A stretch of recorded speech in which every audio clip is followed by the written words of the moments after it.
Okay, I wanted to give you a little information on your exercise. You're going to be taking the switch exercise.html file and download it from D2L. And if you then load it into an HTML page, into a browser, this is what the page looks like. You work for company XYZ and your peer has nominated you for an appreciation award because you just did spectacular work on some assignment, and so the company is going to set you up with some gear with their logo on it, and you get a choice.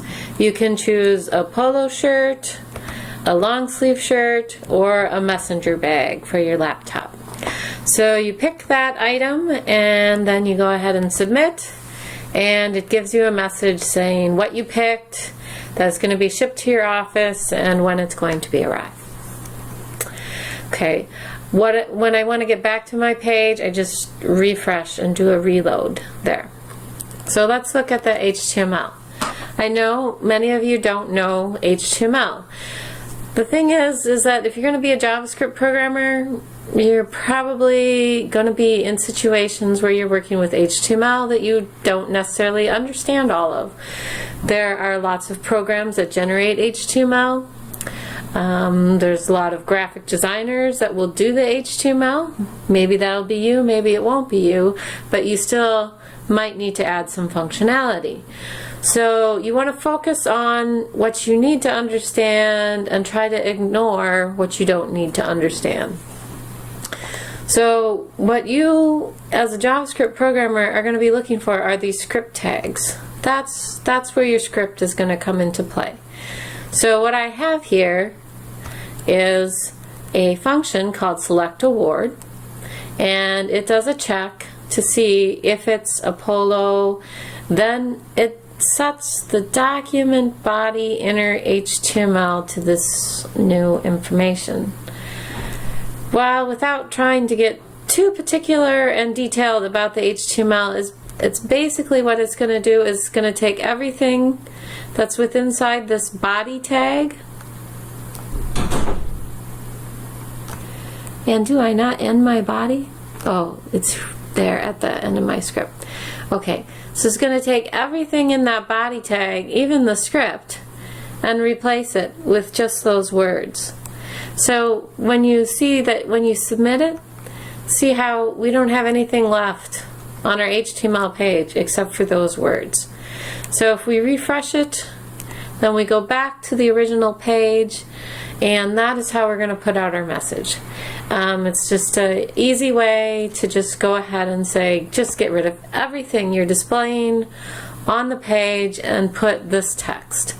So without having to really understand the HTML, all you need to know is that you're going to set some string to this document body inner HTML, and it's going to be based on the selected award.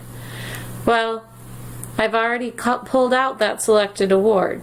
So in the document there's an element that has an ID of award, and here it is. Here's the element with the ID of award, and it has a set of options that are the value.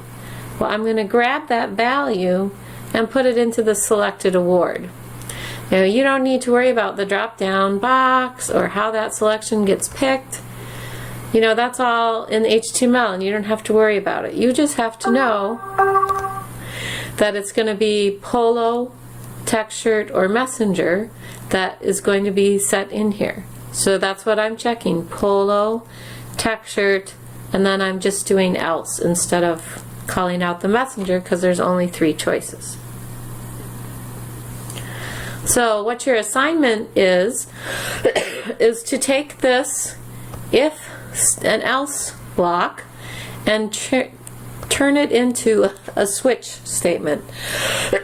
So you'll switch on the selected award, and then you'll have a case for the polo and the text shirt and the messenger, or just a default if you want to choose to use a default. You should only have to change the code inside this block right here, and in fact we're only replacing the if.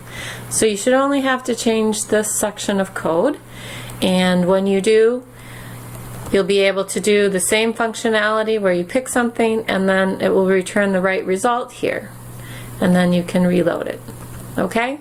And remember to get your changes to work, edit in something like Notepad or JS Edit or some editor in the Mac, and then do a refresh over here, and then those changes will be applied so that you can run it.